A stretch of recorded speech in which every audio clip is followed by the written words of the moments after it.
Welcome class 7 students. Perimeter and area का chapter चल रहा है, इसमें हम थर्ड एक्सरसाइज कर रहे हैं। आजकल क्वेश्चन नंबर 8 हम देखते हैं।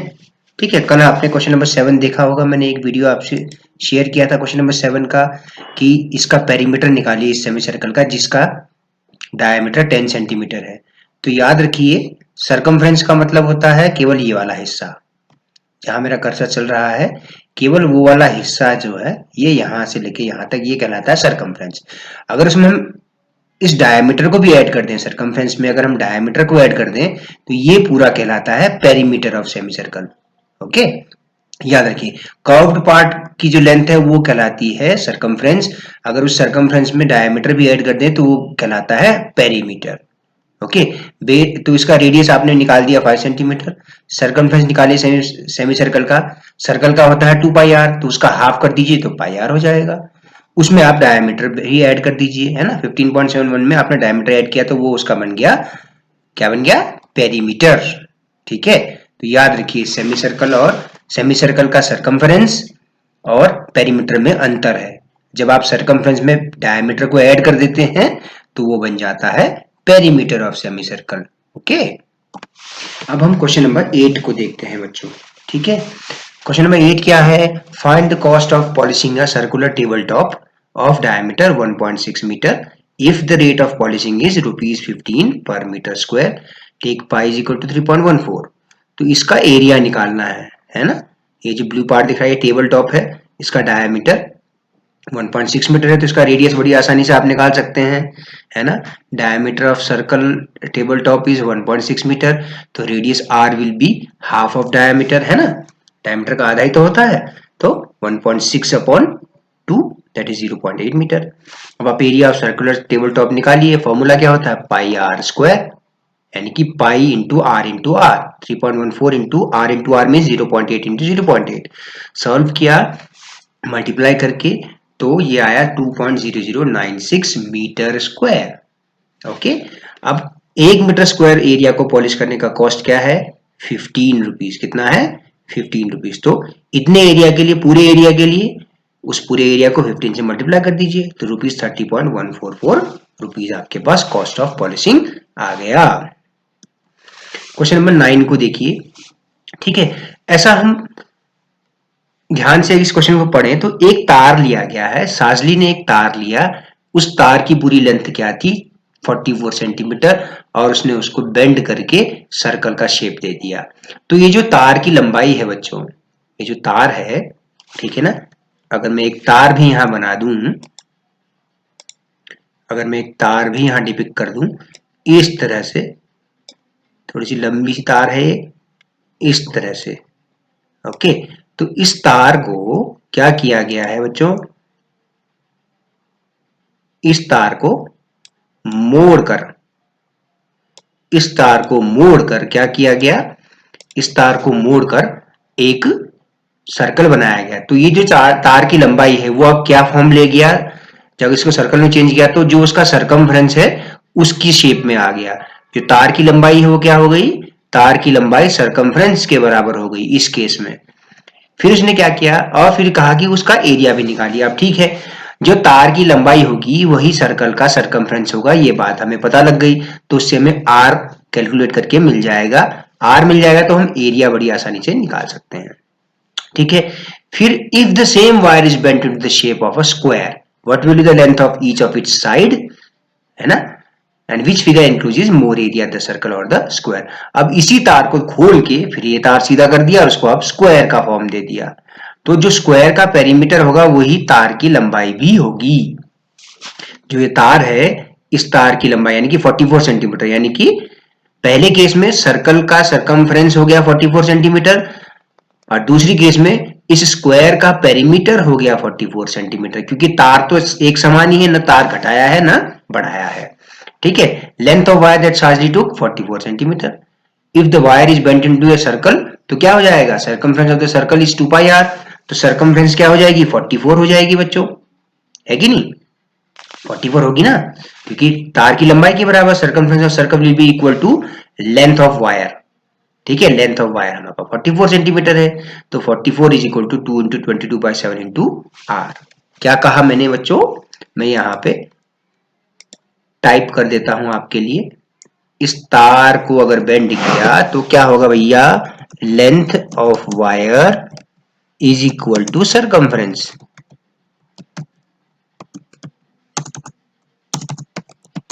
Of circle. ओके बच्चों, ये तो हुआ। आशा करता हूं आपके समझ में आ रहा हो।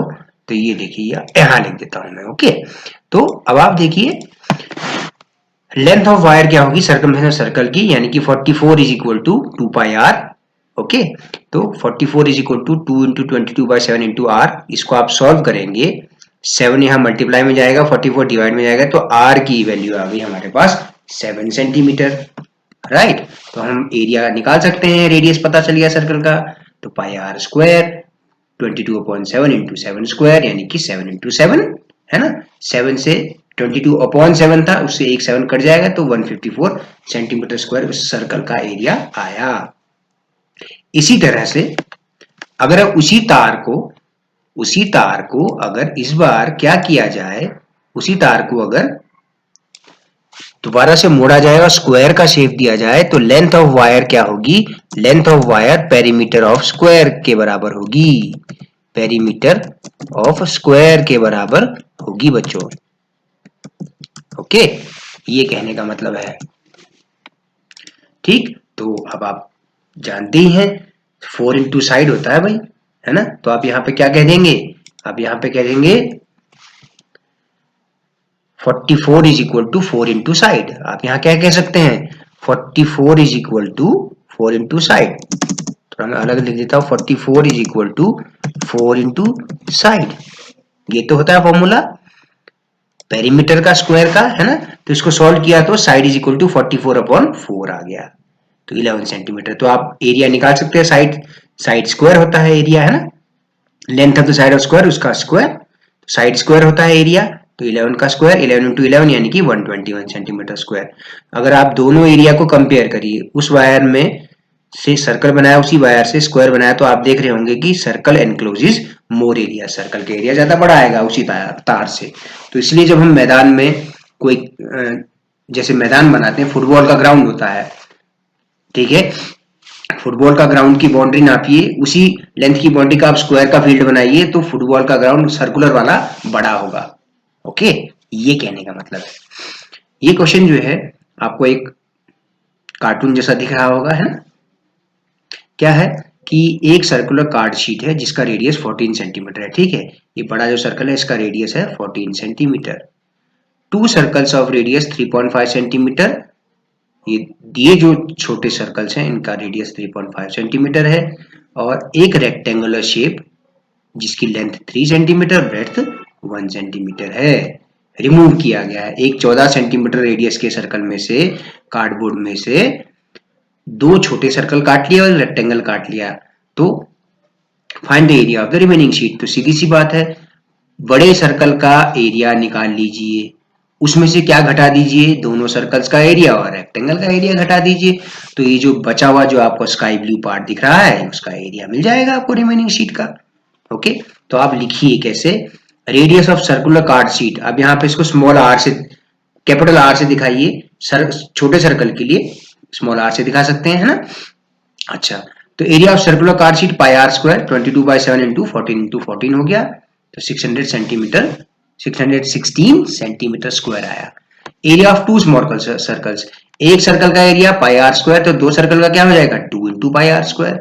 सॉल्व किया इसको, ओके, तो क्या आया 77 सेंटीमीटर स्क्वायर। देखिए 3.5 का स्क्वायर, तो 3.5 इंटू 3.5, ये 0.5 टाइम्स कटता है, तो 12.25 आ जाएगा। 3.5 इंटू 0.5 12.25 हो जाएगा, ठीक है। तो मल्टीप्लाई करके, और ये 7 से कट जाता है 12.25, तो 77 सेंटीमीटर स्क्वायर आया। रेक्टेंगल का एरिया लेंथ इंटू ब्रेड्थ है कि नहीं, तो 3 into 1 that is 3 centimetre square. तो अब area of remaining card sheet क्या हो जाएगा, कार्ड शीट का एरिया माइनस, ब्रैकेट के अंदर रख लीजिए area of two small circles और रेक्टेंगल का एरिया, 616 माइनस ब्रैकेट के अंदर 77 प्लस 3 यानी कि 80 घट गया, तो 536 सेंटीमीटर स्क्वायर आ गया बच्चों। ओके, याद रखिए छोटे सर्कल का रेडियस r 3.5 है, बड़े सर्कल का 14 है। ओके, ये है कहने का मतलब। ठीक है, अच्छा अब हम आगे चले। क्वेश्चन नंबर, ये कौन सा क्वेश्चन था, 10 था है ना, क्वेश्चन नंबर 10 था। अब हम क्वेश्चन नंबर 11 की तरफ चलते हैं। क्वेश्चन नंबर 11, क्वेश्चन नंबर 11 की तरफ चले तो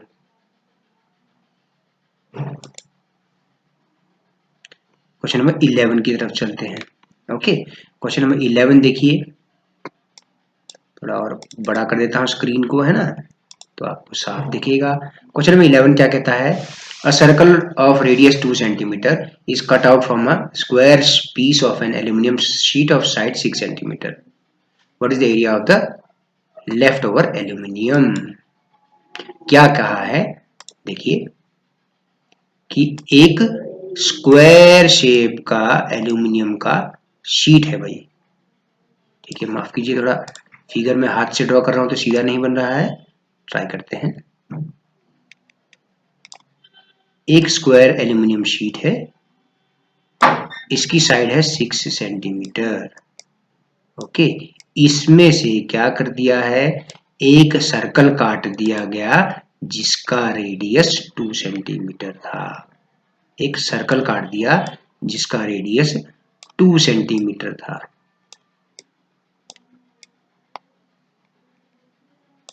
ओके, तो अब आपको बचे हुए अब आपको क्या करना है, बचे हुए रेक्टेंगुलर, बचे हुए जो शीट है, स्क्वायर शीट है, उस बचे हुए पार्ट का, बचे हुए एल्यूमिनियम का एरिया आपने निकालना है। ये स्क्वायर है, इसमें से काट दिया एक सर्कल बच्चों। ठीक है, अच्छा तो आपको बचे हुए पार्ट का एरिया निकालना है। तो बचा हुआ पार्ट कौन सा है भाई, यही तो है, बचा हुआ पार्ट ये होगा, है ना। तो ये जो पार्ट है, इस पार्ट का, ये जो मैं कलर कर रहा हूँ स्काई ब्लू से, इसका एरिया आपने निकालना है। ओके, तो क्या कहने का मतलब है, सीधी सी बात है भाई, आप स्क्वायर का एरिया जानते ही हैं, साइड इनटू साइड, है ना, और आप सर्कल का एरिया भी जानते हैं, पाई आर स्क्वायर होता है। आर की वैल्यू आपको दे रखी है 2 सेंटीमीटर, 2 सेंटीमीटर दिया हुआ है। ठीक है, तो अब आप क्या करिए, बस देख लीजिए, स्क्वायर शीट का side 6 centimetre, radius circle r is equal to small r लिख दीजिए यहाँ पे, small r is equal to क्या लिख देंगे, small r is equal to आप लिख देंगे, स्मॉल r लिख दीजिए यहाँ पे। ओके, पेंसिल से ड्रॉ कर देता हूँ, small r is equal to 2 centimetre, square sheet 6 centimetre. Okay, तो एरिया ऑफ स्क्वायर निकाल दिया आपने, साइड इंटू साइड, है ना, 6 का स्क्वायर मतलब 6 इंटू 6 है कि नहीं, तो ये हो गया 36 सेंटीमीटर स्क्वायर बच्चों। एरिया ऑफ सर्कल निकालिए, पाई आर स्क्वायर 3.14 यूज करिए, 3.14 इंटू 2 का स्क्वायर मीन्स 2 इंटू 2, तो 12.56 सेंटीमीटर स्क्वायर। तो एरिया ऑफ रिमेनिंग शीट क्या हो जाएगा, एल्यूमिनियम स्क्वायर शीट के एरिया में से घटा दीजिए सर्कल का एरिया बच्चों, 36 माइनस 12.56 यानी कि 23.44 सेंटीमीटर स्क्वायर। ठीक है बच्चों, इस तरह से है ये क्वेश्चन, को इस तरह से समझना है आपको, है ना। आपको जो चीज दी हुई है फटाफट वैल्यू रखिए, है ना, फॉर्मूला आपको याद होना चाहिए। क्वेश्चन नंबर 11 के बाद हम क्वेश्चन नंबर 12 को देखें। क्वेश्चन नंबर 12 क्या कहता है कि the circumference of a circle is 31.4 centimetre find the radius and area of a circle. तो इस तरह का क्वेश्चन तो आप कर चुके हैं। सर्कमफ्रेंस दिया है 31.4 centimetre, let the radius is r, radius is r, तो क्या है, circumference of circle is equal to 2 pi r, value रख दी 31.4 is equal to 2 into 3.14, question में दिया है 3.14 ही रखिए बोला है। ओके, 2 इंटू 3.14 इंटू r, तो यह है 6.28 इंटू r, तो आप लिख सकते हैं पूरी साइड को अगर इंटरचेंज कर देंगे तो क्या हो जाएगा, 6.28 r is equal to 31.4 is equal to 31.4 है ना, ऐसे भी तो लिख सकते हैं। ठीक है, इक्वेशन को पूरा इंटरचेंज कर सकते हैं दोनों साइड्स को, तो साइन चेंज नहीं होता है। तो r इज इक्वल टू यहाँ से आ गया 31.4 अपॉन 6.28। क्या आया? 31.4 अपॉन 6.28। ठीक है, 6.28। तो ये 5 टाइम्स करता है बच्चों। देखिए डेसिमल प्लेसेस को इक्वल कर ले अगर हम ना, अगर हम डेसिमल प्लेसेस को इक्वल करें तो मैं यहाँ पे एक जीरो एक्स्ट्रा डाल सकता हूँ, तो दोनों प्लेसेस, दोनों ऊपर नीचे दो प्लेस हो गए, डेसिमल दो प्लेसेस से नीचे का डेसिमल दो प्लेसेस हट गया, तो 6.28 5 जा होता है 3140। तो ये आया आपका 5, तो ये आया 5 सेंटीमीटर। ओके, अच्छा फिर क्या है, रेडियस मिल ही गया है तो आप एरिया बड़ी आसानी से निकाल सकते हैं। सर्कल का एरिया क्या होता है? Pi r square, pi into r square. तो 3.14 इंटू 5 है कि नहीं? 3.14 इंटू 5 स्क्वायर का मतलब क्या हुआ? 5 इंटू 5। ठीक है बच्चों, याद रखिए जब आप पाई आर स्क्वायर लिख रहे हैं तो 5 इंटू 5 करना होगा आपने, है ना। 5 का स्क्वायर मतलब 5 इंटू 5। तो यह आया 78.5 सेंटीमीटर स्क्वायर। ठीक है, एरिया का यूनिट गलत टाइप हो गया यहाँ पे, 78.5 सेंटीमीटर स्क्वायर। ठीक है बच्चों, इस तरह से आपको करना है। ठीक है, आशा करता हूँ आपको मेरी वीडियोस पसंद आ रहे हैं और आप पढ़ाई भी कर रहे हैं। अपना होमवर्क कृपया भेजिए, क्योंकि बहुत से बच्चे होमवर्क भेजते ही नहीं है। केवल 8-9 बच्चे ही ऐसे हैं जिनको मैं उंगलियों में जान सकता हूँ, उन बच्चों के अलावा कोई भी होमवर्क नहीं भेज रहा है। तो प्लीज प्लीज पढ़ाई करिए। और मुझे अपना, अगर आप अपने होमवर्क की फोटो नहीं खींच सकते हैं ना बच्चों, तो आप एक काम कर सकते हैं, मुझे एक व्हाट्सएप मैसेज कीजिए कि आपने ये चैप्टर और या ये एक्सरसाइज और ये क्वेश्चन मैंने कर लिया है सर, और मैंने आपका वीडियो देखा है। ठीक है, आप ग्रुप में ये मैसेज डाल सकते हैं कि sir I have completed this exercise and this question. I am unable to send the homework because net is very slow. कई बार होता है ना कि नेटवर्क नहीं होता है या नेट स्लो होता है, तो सारा काम अगर रोज नहीं भेज पाते तो इतना तो कर ही सकते हैं आप, एक मैसेज डाल दीजिए, I have completed today's work and I have watched today's video. इतना हर बच्चे ने लिखना है। ठीक है, मुझे पता ही नहीं लग रहा है कि होमवर्क नहीं भेज पा रहे, तो मुझे पता ही नहीं लग रहा है कि कौन बच्चा पढ़ रहा है कौन नहीं पढ़ रहा है। और आप अपने पेरेंट्स की भी हेल्प लीजिए, पेरेंट्स को भी कहिए कि हमारे संपर्क में ही रहें। ठीक है, धन्यवाद बच्चों और शुभ दिन।